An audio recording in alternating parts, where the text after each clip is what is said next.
अरे दुनिया ना हीरों से भरी पड़ी है, ढूंढने वाले चाहिए यहाँ।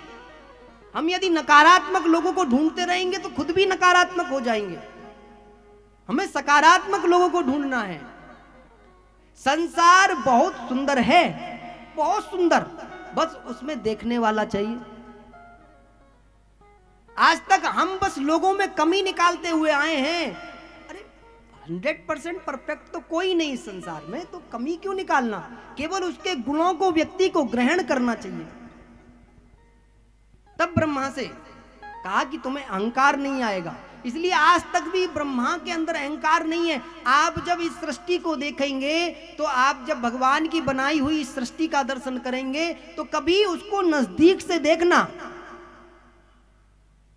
तो आपको दिखेगा कि भगवान के उन पुष्पों को देखो कभी नजदीक से, कि कितनी बड़ी आर्ट है भगवान के पास में। आप उसके बनाए हुए वृक्षों के पत्तों को देखना कि एक एक चीज पर कितना बारीकी से उसने डिजाइन किया है। वो कितना मतलब टैलेंटेड व्यक्ति है। उसकी प्रतिभा के सामने सब फीका लगता है, सब कुछ। इतने प्रतिभाशाली हैं मेरे ठाकुर जी, अभी तक उनके जीवन में अहंकार नहीं आया, तो हमारे में क्यों आता है? हम तो उसके हिसाब से देखें तो कुछ है भी नहीं। ब्रह्मा जी ने यह सृष्टि बनाई, तो ब्रह्मा के एक पुत्र है जिनका नाम है नारद। क्या नाम है? नारद। हमको ये सब यहां पर बैठ करके याद करना है। कोई हमसे पूछे कि ब्रह्मा के पुत्र कौन है, बोले नारद।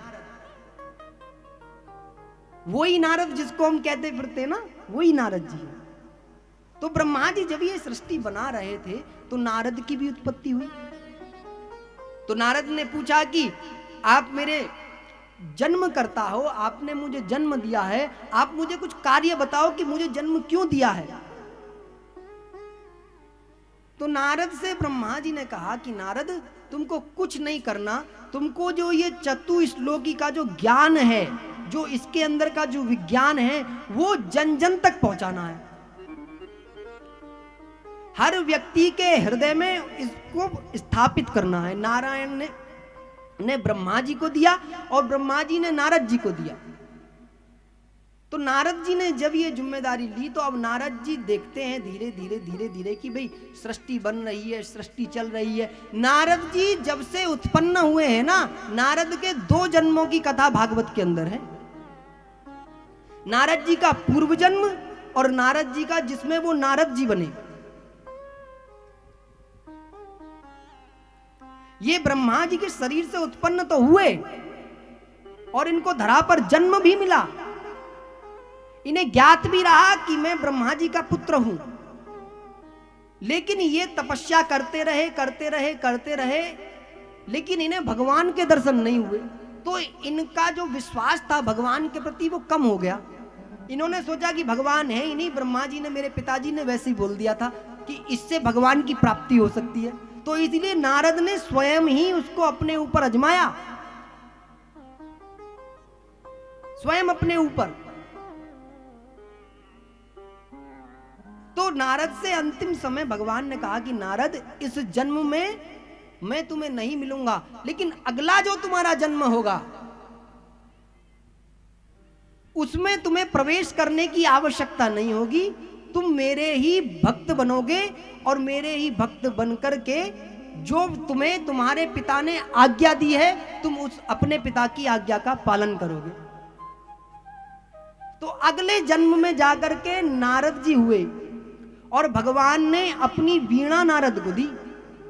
ये जो वीणा देखते हैं ना हम नारद जी के हाथ में, ये भगवान श्री नारायण ने प्रसाद के रूप में नारद को दिए। और उसी वीणा के माध्यम से नारद जी लगातार भगवान का स्मरण करते रहते हैं और वो दोनों ही जगह पूजित हैं। ऐसा नहीं है उनकी एक जगह वैल्यू है, दोनों ही जगह सेम वैल्यू है। जब वो राक्षसों में जाते हैं उनका इतना ही सम्मान होता है, जब वो देवताओं में जाते हैं तब भी इतना ही सम्मान होता है। तो पिता ने आज्ञा क्या दी थी कि भगवान की इस भागवत को जन जन के हृदय में स्थापित करना है। तो नारद ने सोचा कि इतना लंबा समय काम करते करते हो गया, अभी तक भागवत जी जन जन में तो पहुंची नहीं है। तो सोचते हैं भाई अब तो बहुत दिन हो गए, कहां जाना चाहिए। तो नारद जी देखते कि भगवान के सबसे बड़े भक्त कौन हैं, तो पता चलता है भगवान श्री महादेव ही भगवान श्री नारायण के सबसे बड़े भक्त हैं। कल बताया था ना कि सबसे बड़े भक्त कौन है, भगवान भोलेनाथ है। तो सोचा कि भगवान भोलेनाथ के पास ही जाऊंगा और उन्हीं से जाकर के पूछूंगा कि कैसे भागवत को जन जन में लेकर के जाया जा सकता है। और मन में विचार आया कि यदि भगवान भोलेनाथ और मैया पार्वती तय कर ले कि ये कथा जन जन में जानी है, ये ज्ञान विज्ञान जन जन में जाना है, तो बड़ा आसान हो जाएगा मेरे लिए। नारद ना बहुत बड़े प्लानर हैं, और जो व्यक्ति अपने जीवन में प्लानिंग ठीक से करना जानता है ना, तो वो सब चीजों में सफल हो जाता है। हम कहते हैं ना कि कभी कभी प्लान डिस्टर्ब हो जाता है, होता है ना, होता है। हम सोचते कुछ है और होता कुछ है, तो उसमें गड़बड़ी कहां होती है, प्लान में होती है। तो नारद जी ने प्लान बनाया कि यदि मैया पार्वती और भोलेनाथ तय कर लें कि इस कथा को, इस विज्ञान को जन जन में पहुंचाना है, तो बड़ी सरलता से पहुंच जाएगा। तो इसीलिए आज मैया पार्वती के पास में और भगवान भोलेनाथ के कैलाश पर्वत के पास में गए हैं, और जाकर के मैया पार्वती के पास बैठे हैं। तो मैया पार्वती से कहा, मैया क्या कर रही हो? तो मैया पार्वती बोले, अरे कुछ नहीं नारद, तुम तो बड़े दिन बाद आए हो भैया। बोले हाँ मैया, आजकल थोड़ा काम ज्यादा हो गया है, तो इसलिए आना जाना कम हो गया है। बोले भाई ऐसा नहीं होना चाहिए, काम तो सबके हैं दुनिया में, लेकिन आना जाना तो बना रहना चाहिए, मिलना जुलना बना रहना चाहिए। बोले हाँ मैया, लेकिन कभी कभी क्या होता है ना कि दुनिया के जो लोग हैं बड़े सेल्फिश हो गए साहब, बड़े स्वार्थी हो गए। बोले कैसे नारद? बोले किसी के भी पास में जाओ वही स्वार्थ की बात करता है, वही अपने काम की बात करता है। तो मैया पार्वती कहती है, गलत बात क्या है नारद? जो काम में तुम कमी निकाल ले हो, तुम भी तो वही हो, तुम भी तो स्वार्थ के कारण ही हर जगह जाते हो। बोले हाँ मैया, लेकिन कोई तो रिश्ता ऐसा होगा जिसमें बिल्कुल भी स्वार्थ ना रहता हो। तो मैया पार्वती कहती है, देखो भाई, दो रिश्ते ऐसे हैं जो निस्वार्थी हैं, बाकी सब रिश्तों में स्वार्थ है। तो नारद जी बैठ जाते हैं बच्चे की तरह, बोलते मैया कौन सा? बोले देखो, एक तो माता पिता का जो रिश्ता है ना, वो बड़ा निस्वार्थ है, वो अपनी संतान के प्रति जो प्रेम रखते हैं वो निस्वार्थ भाव से रखते हैं। बोले अच्छा हाँ। बोले दूसरा पति पत्नी का है। बोले नहीं नहीं मैया, मैं इस बात में तुम्हारी में राजी नहीं हूं, माता पिता वाली बात में राजी हूं कि माता पिता का जो रिश्ता होता है वो निस्वार्थ होता है, लेकिन तुम्हारी इस बात में राजी नहीं हूं। बोले क्यों? बोले मैंने दुनिया में रहने वाले पति पत्नियों को देखा है महाराज, पत्नियों की बात पति 100 में से 99 मान लें। कितनी? 100 में से 99, और एक ना माने तो वो 99 पीछे की बेकार है, और सीधा स्पष्ट एक बात शब्द करे, तुमने मेरे लिए किया ही क्या है। सारे पति खुश। बोले आहा, सारे खुश हो गए। बोले भाई आज तो पत्नियों की सपोर्ट में नहीं खड़ी हुई मैया। तो नारद जी ने जब ये कहा, बोले नारद सुन लो हमारी बात, ऐसा नहीं है, सारे परिवार एक से नहीं होते, सब लोग एक से नहीं होते। बोले मेरे पति तो बहुत बढ़िया। बोले अच्छा मैया? बोले हाँ। बोले मेरे पति इतने बढ़िया कि मेरे पति कोई बात नहीं छुपाते। कहते हैं जिस रिश्तों में बातें छुपने लग जाती है ना, उन रिश्तों में धीरे धीरे गांठ बंधने लग जाती है। इसलिए यदि कोई तुम्हारा किसी से रिश्ता है ना, तो बातें नहीं छुपाना। कुछ गलत हुआ भी है तो उसे तरीके से बताना, लेकिन समय देख करके। ऐसा मत सोच लेना महाराज जी ने बताई तो पता चली कि तुमने सारी पोल पट्टी खोल दी और मामला ही खराब हो गया। समय देख करके, मूड देख करके बताना है। कभी कुछ गलती भी हुई, मान लो दाल में नमक तेज हो गया, तो भोजन देने से पहले प्लानिंग करनी है ठीक से कि भाई अच्छी अच्छी बातें करके पहले मूड ठीक कर ले। पता चली जी नमक ठीक हो गया, महाराज ने कही थी सच ही बोलना है। बोल ले बाहर से आए तो नमक ही ठीक हो, भोजन ही नहीं करते, बाहर ही चल रहे। ऐसे नहीं करना, प्लानिंग ठीक से करनी है। तो नारद जी बोले अच्छा, सब बात, कोई बात नहीं छुपाते मैया? बोले नहीं। बोले तो फिर तो कोई बात ही नहीं है। बोले फिर तो भगवान भोलेनाथ ने तुमको सब बताया ही होगा। बोले हाँ जी सब बताया। बोले तो ये भी बताया होगा कि भगवान क्या जो भोलेनाथ के विवाह हैं वो तुम्हारे अन्यत्र भी कई पत्नियों से हुए हैं, महिलाओं से हुए हैं, देवियों से हुए हैं। बोले हैं? बोले ये तो नहीं बताया। बोले अच्छा चलो ये बड़ी छोटी बात है, तो ये तो बताया ही होगा कि भगवान भोलेनाथ अमर हैं। बोले ये भी नहीं बताया। बोले तो मैया फिर ज्यादा किताब खोलने की जरूरत नहीं है, पहले दो की समस्या का समाधान ढूंढो फिर बाकी बताऊंगा आकर के। और नारद ने थाली में रखा हुआ लड्डू उठाया, मुंह में डाला और श्रीमन नारायण नारायण नारायण करते करते खिसक लिए, काम हो गया ना पूरा। जहां पर व्यक्ति का काम हो जाए ना वहां ज्यादा देर ठहरना नहीं चाहिए, वहां से जितनी जल्दी चले जाओ इतनी जल्दी ठीक है। काम करने के बाद तो नारद तो आए थे काम करने, तो नारद का तो काम हो गया। अब मैया पार्वती बोली कि भगवान भोलेनाथ जो है आज तक तो ऐसा कुछ किया नहीं, तो भगवान भोलेनाथ के मारे मैया का हो गया दिमाग खराब। सोचते सोचते सोचते सोचते बोले वैसे तो बताते हैं कि हम ऐसे हैं, अभी गुफा में बैठे हैं, भगवान का भजन कर रहे हैं और ब्याह करें निरे, और हमें बताई भी नहीं। बोले ये कैसे भोले भंडारी, ये तो बड़े अंदर से चतुर चंडारी। बोले ये भोले नहीं है ना ये भंडारी, ये हैं चतुर चंडारी।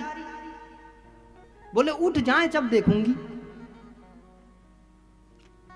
भैया रोज का नियम था, भगवान भोलेनाथ जब भी पूजा से उठते थे तो बड़ी जोर से बोलते थे जय राम जी की।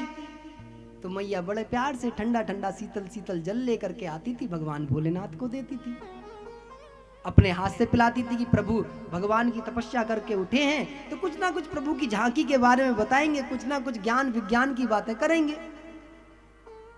और भगवान भोलेनाथ भी नित्य प्रतिदिन जल मैया पार्वती के हाथों से ही ग्रहण करके वापस होते थे। तो आज मैया ना आई, फिर बोले भगवान भोलेनाथ जय राम जी की। मैया फिर नहीं आई, फिर नहीं बोली, क्योंकि प्रत्येक दिन का तो नियम था कि मैया जब आती थी तो पायल की छमछम बोलती थी, तो छमछम से पता चल जाता था कि मैया आ रही है, पार्वती मैया आ रही है। लेकिन आज छमछम भी नहीं हुई, तो सोचे कि पार्वती को आवाज नहीं आई होगी, शायद थोड़ी दूर होगी तो थोड़ा जोर की बोल देता हूं। फिर बोले जय राम जी की, तो मैया पार्वती की आवाज आई, बोले जिंदी हूं मरी नहीं हूं, टेंशन मत लो। बोले जिंदी हूं मरी नहीं हूं मतलब क्या? बोले आज तक तो पार्वती ने कभी ऐसा कहा नहीं, लेकिन आज क्यों कह रही है? तो भगवान भोलेनाथ बोले तो देवी जल लेके आओ। तो बोले वो ही ले आएगी। बोले वो ही ले आएगी। बोले भाई तेरे अलावा तो नंदी ही हैं, यहां तो और कोई स्त्री है नहीं जो ले आएगी। ले आएगा कहता तो चल भी जाती बात। तो भगवान भोलेनाथ सोचे भी कुछ मामला गड़बड़ है, लेकिन फिर सिर खुजा कर कहे मैं मामला कहां से गड़बड़ है, हम तो उठे ही कई महीनों में हैं, आज हमारी तो बात ही कई महीनों बाद जयराम जी की हो रही है। क्योंकि भगवान भोलेनाथ का तो नियम है, एक बार साधना में गए तो महाराज कब तक बैठे रहे पता नहीं। साधुओं का तो नियम होता है ना, एक बार नेत्र बंद हो गए तो पता ना कब खुले। तो साहब भगवान भोलेनाथ बोले भाई उठ के जाना पड़ेगा, कुछ मामला ज्यादा खराब है, कुछ ना कुछ मामला डिस्टर्ब है। तो भगवान भोलेनाथ उठे। तो भगवान भोलेनाथ ने कैलाश में सारे कक्ष देखे, अपने जिस कक्ष जितने भी कक्ष थे, एक भी कक्ष में मैया पार्वती नहीं। तो जोर से बोले अरे तू ये तो बता है कहां? फिर आवाज नहीं। जब सारे कक्ष तय कर लिए, जब नहीं मिली तो एक ही कक्ष मिला, कोप भवन। एक प्राचीन काल में स्पेशल रूम हुआ करता था व्यक्ति को अपना गुस्सा दिखाने के लिए कि मैं गुस्सा हूं।